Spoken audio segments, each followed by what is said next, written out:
যাচ্ছি বাংলার অক্সফোর্ডে। শত ব্যস্ততা ফেলে রেখে পরিবার ও নিজের ড্রাইভারকে নিয়ে গরিবের প্রাইভেট কারে করে যাচ্ছি।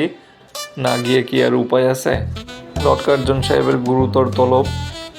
কার্জন সাহেবের সাথে গুরুতর আলোচনাও আছে। সাহেবের অক্সফোর্ডে সন্ধ্যা নামলেই চিনপুরির আনাগোনা বেড়ে যায়, তাই আমরা সন্ধ্যা ও রাতের টাইমটাই বেছে নিছি পরিবেশ ও পরিস্থিতি পর্যবেক্ষণ করতে। তো এই যে ঢুকতে না ঢুকতেই দেখা যাচ্ছে জিনপুরির এদিক সেদিক আনাচে কানাচে।